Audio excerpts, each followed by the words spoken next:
Everyone, thank you for joining us here tonight. As our annual tradition per our Hartford City Charter, every year on the first council meeting of March, our Mayor Luke Bronin comes and presents the State of the City. So this is his third State of the City. So we are happy to have him and look forward to hearing his remarks. Mayor Bronin, you have the floor.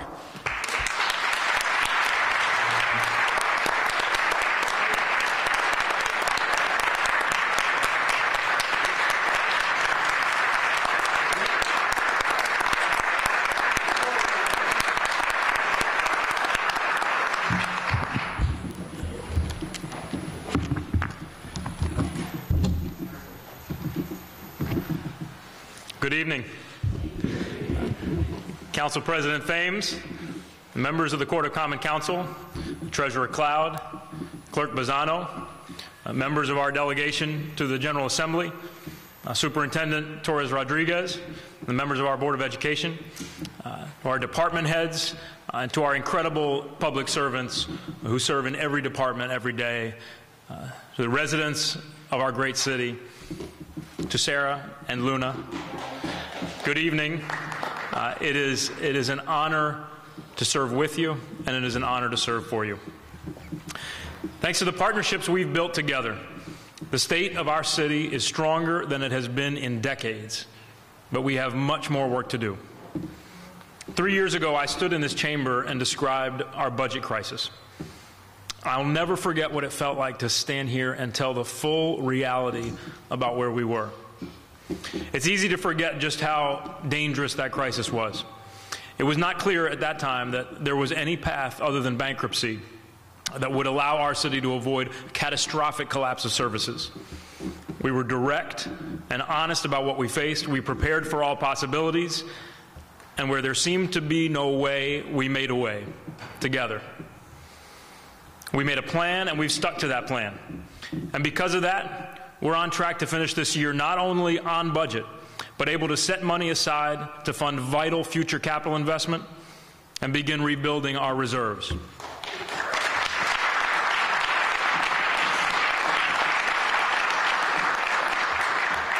And while we got our house in order, we kept key promises like rebuilding our police and fire departments. With the class that starts this month, we will have hired over 100 police officers, half of whom are black or Hispanic. In our fire department, we hired 125 new firefighters, more than 2/3 of whom are black or Hispanic. So here's the simple story of our last 3 years. We inherited an insolvent city. For the first time in decades, we did not raise taxes. We did not accumulate debt. We protected services. We staffed our public safety teams. We laid a foundation that should have been laid years ago. And as we said we would, we have begun moving from stability to strength. Now, tonight I want to talk a little bit about what strength means for Hartford and about what challenges we have to tackle next. What does strength mean? It means economic development citywide. It means a renewed focus on quality of life issues that matter in every neighborhood. And it means tackling persistent, complicated challenges like youth homelessness, youth violence, and chronic absenteeism with the same directness and boldness that we brought to our fiscal crisis. Let's start with economic development. Today, we're seeing interest from investors who not too long ago would never have invested in Hartford. We can't be a successful city without a vibrant core. And we should all cheer the renovation of empty buildings like the ones on Pearl and Trumbull, or the development of long vacant lots like the ones at Park and Main, which this council will vote on tonight.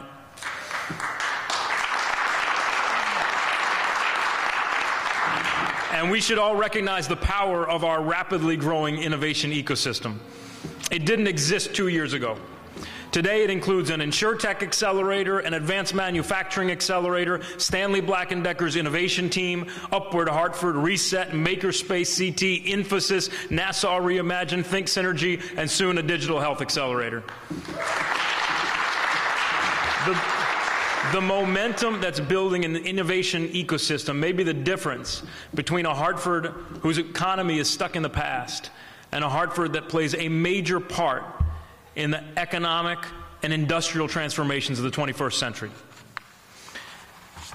But we also cannot be a successful city without strong neighborhoods. And if you look around Hartford today, you'll see more neighborhood economic development than at any time in recent memory. In North Hartford, projects that have been stalled for decades are underway.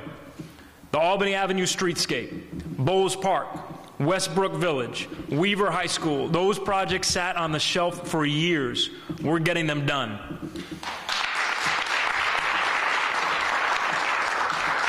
And we're reinforcing those efforts with more.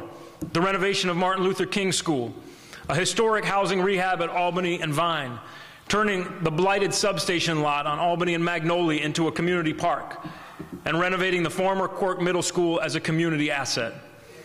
The Swift factory renovation is underway at Five Corners and will create jobs in the heart of the 06120, and planning is underway for a streetscape project on North Main. In Frog Hollow and Parkville, Capitol Avenue is now home to ice cream shops and coffee shops. The site of the Lyric Theater will soon be a new library branch. The Parkville Market will feature dozens of local food vendors, and planning is underway to launch an ambitious transit-oriented development on Bartholomew Avenue. By Pope Park, Mutual Housing is turning vacant, blighted land into quality, affordable housing. And in the Sheldon Charter Oak neighborhood, the final phase of the Colt Armory complex is underway. Dillon Stadium will soon host both community sports leagues and professional soccer, not to mention the annual Turkey Day game. And a new Boys and Girls Club will rise behind Burr School. Taken together, that's the model of community development, benefiting an entire community. We partnered together with Treasurer Cloud to finally make use of the Parks Trust Fund and invest in our beautiful parks. From a new ballpark in Pope to fields in Colt, pond dredging and irrigation system in Goodwin, playgrounds in Bushnell, Pope, Rocky Ridge, Keeney, and more. Anyone who says that neighborhood economic development hasn't been a priority isn't paying attention or isn't telling the truth. There will always be those who see advantage in division. But in a city our size, we can't afford to be divided. We're one Hartford. We need to celebrate progress wherever it happens, and then we need to keep working together for more.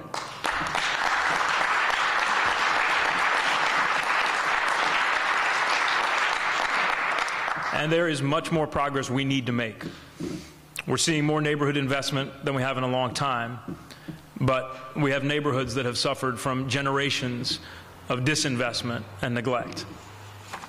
That neglect takes many forms. We've seen some of the most outrageous neglect of all in housing subsidized by the U.S. Department of Housing and Urban Development, or HUD. In Hartford and around the country, the federal government has allowed slumlords to enrich themselves with taxpayer dollars. I've walked with residents through dozens of these units in Hartford, with windows that won't close, with showers where you can see through the ceiling to the bathrooms above, with young children suffering from painful skin conditions because of the mold that just gets painted over by the landlord when the residents complain. Our residents, working with the Christian Activities Council, raised their voices and won vouchers to secure better housing, but more than that, their activism has forced HUD and Secretary Carson personally to confront the failures of its inspection regime nationwide. We will continue to work side by side with residents and with the Christian Activities Council. We will continue to be aggressive with our own inspections. We will use every tool we have to hold both HUD and the landlords accountable for fulfilling their basic responsibility of providing safe, quality, affordable housing. And we will fight to make sure that those buildings don't sit vacant and deteriorating, but that they're either renovated in a way that respects our community, or they're demolished to make way for something new. As much as we focused on getting buildings built and renovated, the strength of our neighborhoods depends just as much on basic, everyday quality of life. And here the truth is that our record is mixed. In some areas, we've made real progress. In others, we have to do much better. We've made it a priority to tackle blight, and our blight remediation team has gotten us on pace to get 100 properties fixed up every year. But we want to do more, faster, now that our land bank is set to begin work this summer. In a few weeks, we'll conduct the first tax deed sale of unoccupied properties in years, helping to get those properties into productive hands. Through our police department's creative enforcement and awareness efforts, we made a big dent last year in the number of ATVs and dirt bikes that were terrorizing our streets and our parks. We'll work to sustain that progress this year. On illegal dumping, we've used cameras and partnered with residents, and we've made multiple arrests. We're working on other cases right now. The message is clear. If you dump on Hartford, get ready to be arrested and prosecuted.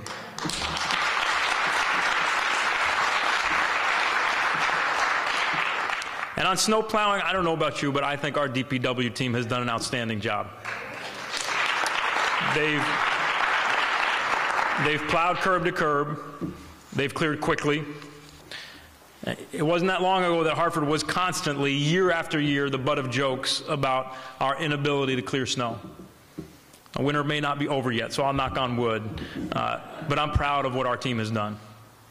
Now, we still have more work to do to make sure property owners are clearing their sidewalks.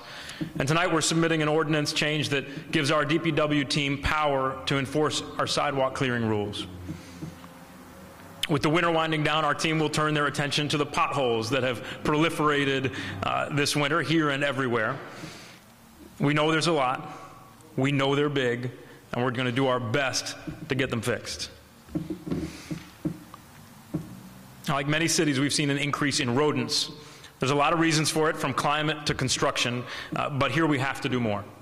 So this spring, we'll be launching a public awareness and action campaign. And we're hiring additional rodent inspectors now so that we can be ready when the warm weather comes. There are two other areas where we're falling short. Now, these aren't new problems, but that really doesn't matter. We need to make more progress. The first is bulky waste.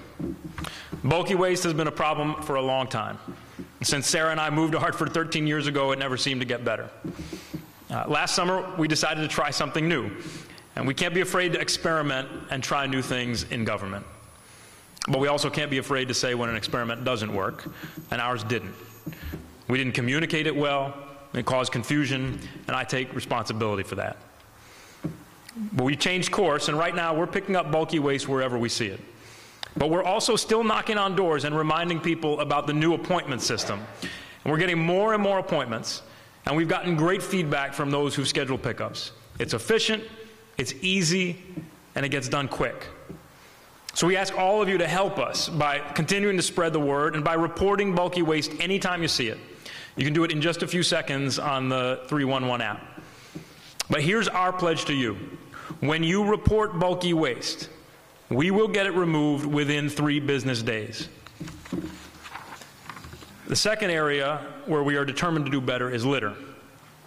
This summer, we plan to kick off an anti-litter campaign, partnering with NRZs, with schools, with our Youth Service Corps, with anyone who's willing. But it will only work if we all come together and hold each other, friends, family, customers, strangers, to a different set of expectations about how we treat this city that we all love. In the year ahead, we're going to focus relentlessly on those basic quality of life issues. There's no such thing as small stuff. It all matters. Now, moving our city toward true strength means making sure that we're creating paths to opportunity, caring for one another in times of greatest need, and most of all, working to help the young people in our community build the lives they want to live. We said we'd open a reentry welcome center right here in City Hall, and we did. It served over 250 individuals in just the first 6 months. We said we'd build a Youth Service Corps, and we did. Now in its third year, the Youth Service Corps has created part-time, year-round job opportunities with coaching and mentoring for nearly 600 young people in Hartford. And it's helped many of those Corps members find full-time employment and move forward with their education. This summer, 100 more young people in our city will have the chance to work with President Obama's foundation as part of the Community Leadership Corps, launched in only 2 places this year, Chicago and Hartford.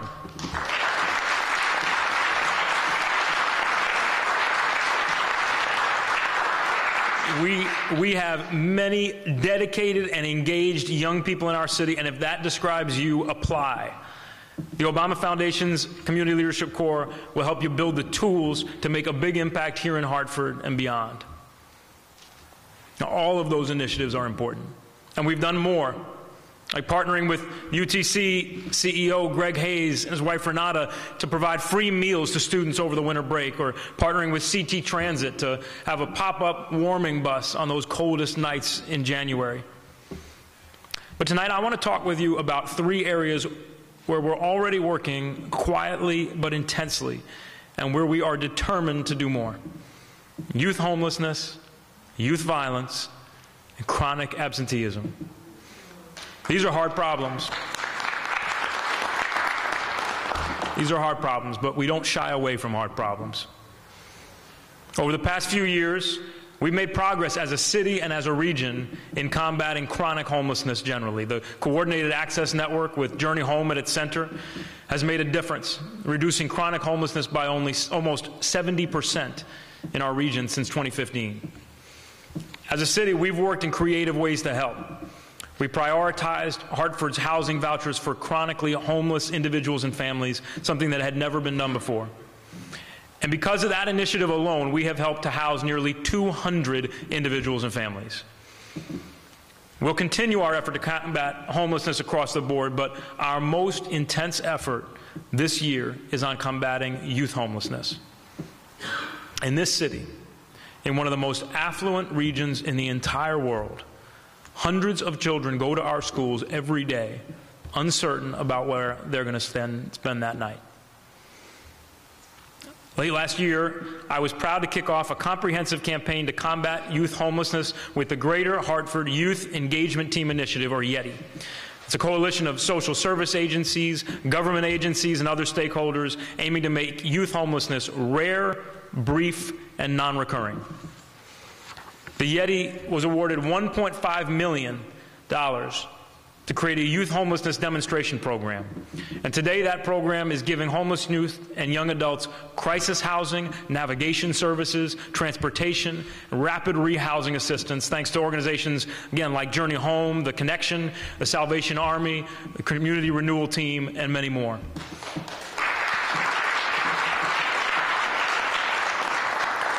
We've also secured vouchers under the federal Family Unification Program to help us house families with children at risk of being separated because of homelessness, as well as young people formerly in the state's foster care system.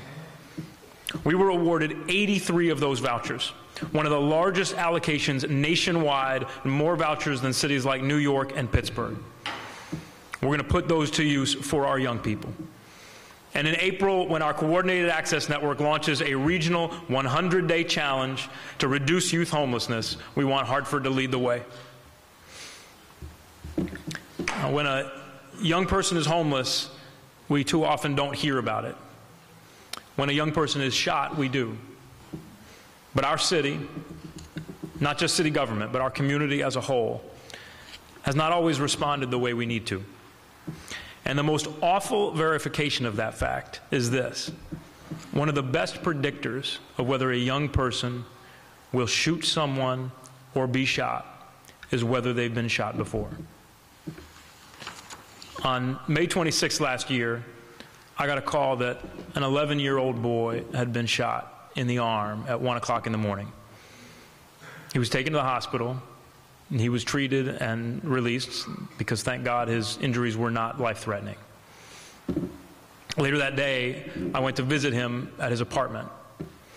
As I was waiting outside, I saw a little boy, who was not much older than my oldest daughter, walking up the street alone with an arm with a cast on his arm. And I asked him if he was the young man I'd been looking for, and the answer was yes. I spent that morning talking with him and his family, and I asked my team to stay connected to this young man to make sure he was getting the support he needed. For my administration, this child's experience became both an illustration of what was lacking and an urgent call to action. The problem wasn't the lack of organizations or agencies, and it wasn't even that the agencies weren't coordinating with each other, which we know happens all too often. The problem was the complete lack of a formalized, rapid, and sustained response from all stakeholders to an 11-year-old who had been shot. In the weeks and months after that young man was shot, we convened local violence interrupters, state agencies, schools, the Hartford Police Department regularly to look back at shootings involving Hartford youth.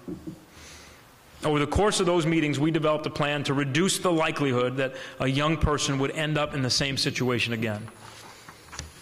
Today, within 24 hours of a young person's involvement in violence, our Youth Violence Prevention Working Group comes together to assess and develop a coordinated approach to best connect the victims, their families, their friends with immediate support, including mental health services, housing and relocation, and access to youth programming.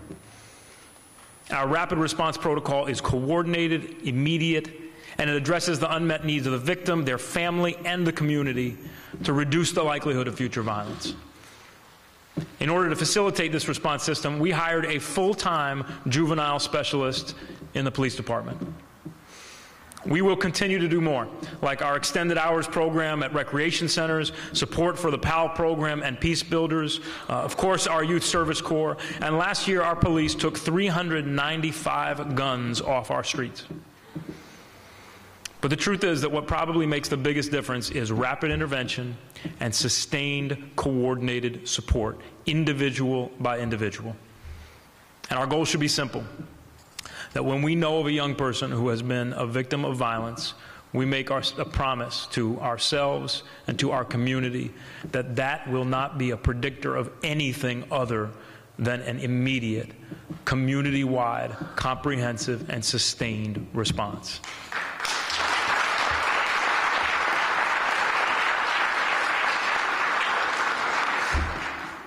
Youth homelessness and youth violence are awful, traumatic experiences that too many young people in our city face.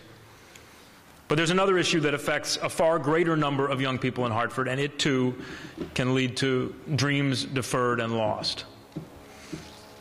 Almost half of the children in our city are either chronically absent from school or they're at risk of becoming chronically absent. Let that sink in. Nearly 1 out of 2 students in our schools are chronically absent or awfully close to being chronically absent. It starts early. 1 of 3 kindergartners is missing more than 10% of the school year. And between 8th and 9th grade, the attendance drops off dramatically. Over the past year, Superintendent Torres Rodriguez and I have worked closely together on chronic absenteeism. She's laid out a strong plan, including partnering with Attendance Works, a nationally recognized organization, to put in place a wide range of strategies to re-engage our students.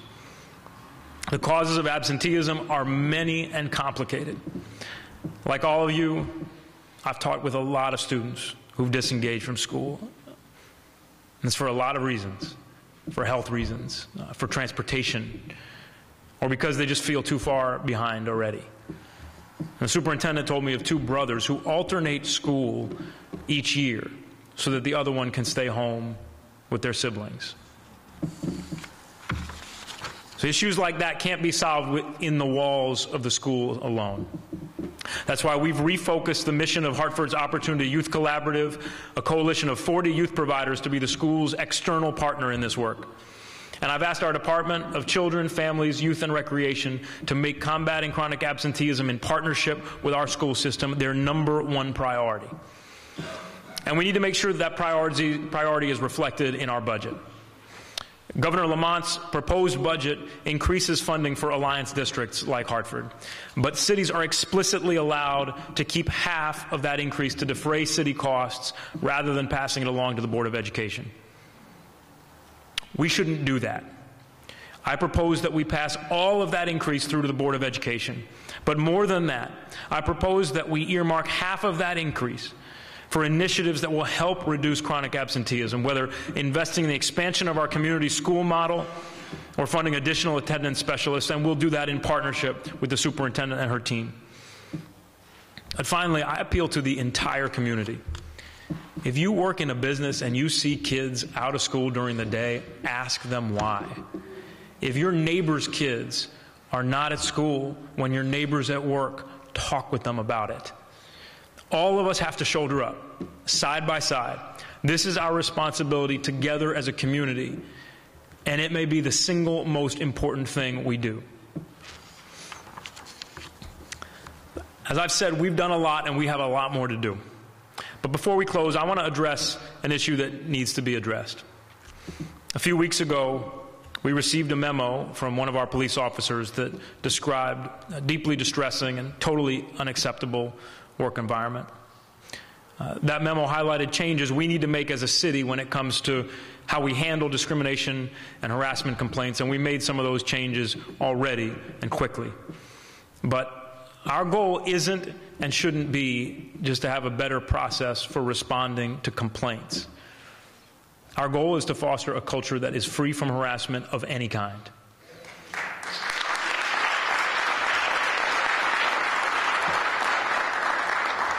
Where colleagues don't tolerate it in each other, where supervisors don't tolerate it on their teams, and where nobody accepts it when they hear it.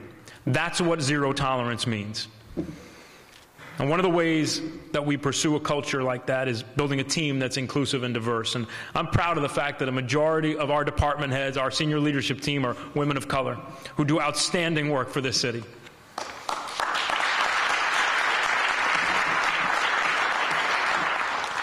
But clearly we need to do more, and part of that is listening. Just before coming over here, I met again with our LGBTQ+ commission. And tomorrow evening, some of our department heads will be meeting again with our Women's Commission to talk about the changes we've made, about the steps we plan to take, and to hear their ideas and feedback. We're committed to building a work environment in every department that is welcoming, and where no matter what you look like or how you identify, you feel respected and valued. With respect to the police department specifically, pending feedback from our LGBTQ+ commission and Women's Commission, Chief Rosado plans to engage a national organization to conduct a thorough review of culture and climate in our department, and that's the right thing to do. Transparency means never being afraid to shine a light on our faults and acknowledge where we fall short. That's how we've approached all of our challenges, and that's how we'll approach any that come before us, including this one.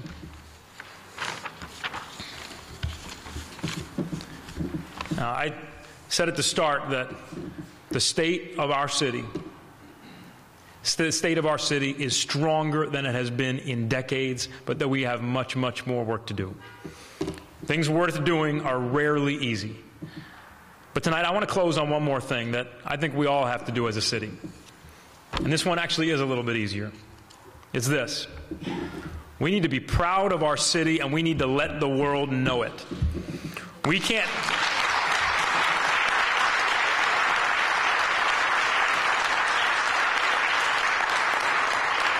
We cannot hesitate to let the world know how far we've come or the size and audacity of our vision. Because I'll stack Hartford up against any small city in this country. Our grit, our culture, our spirit, our arts, our innovation, our determination, our talent. A couple of weeks ago, Makerspace CT began the final phase of construction. And they launched it with a motto, "What will you make?" And last year, a local marketing group ran a digital marketing campaign around the theme, "Make Hartford Yours." I love those. I love them both. And I love them both together because they highlight so much about what is beautiful and true in our city and about the moment we're at today. In Hartford, people are making things every day, making amazing food, making amazing art, making new spaces, making new businesses, making technological advancements that are at the leading edge of the fourth industrial revolution, making opportunities, sometimes making a way where it feels like there is no way. And this is a city that you can make your own. We've got the arts and the culture and the activity of a city much bigger than us. But we're also small enough that you can become a part of the fabric of this city and shape it. And so whether you live in Hartford or near Hartford or far away from Hartford right now, come join us in making a new future for this historic city. Make Hartford yours. And whether your family's been here for generations or you came for work a decade ago, or you're a refugee, or you came 2 years ago leaving behind the devastation of a hurricane, this city is yours. Fight for it. Work for it. Help reimagine and remake it. But don't ever doubt it and don't ever count it out. We're a city that fights when we're down. We're a city that fights when we're down, and we fight for those who are down. We're a city that stands together. We're the strong heart of our region and the proud capital of this great state.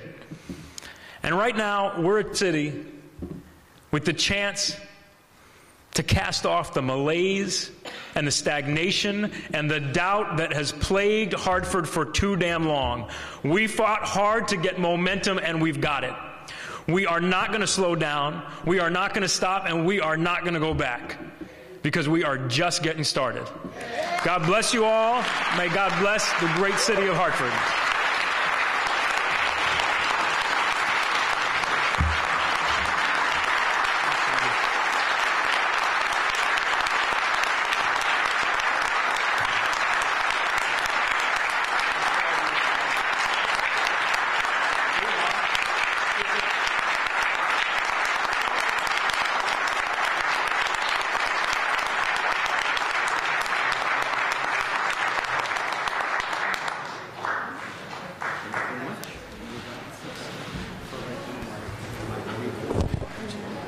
Well, thank you all for joining us. That concludes this portion of our meeting. We will reconvene at 6 o'clock for our regularly scheduled monthly public hearing. Thank you.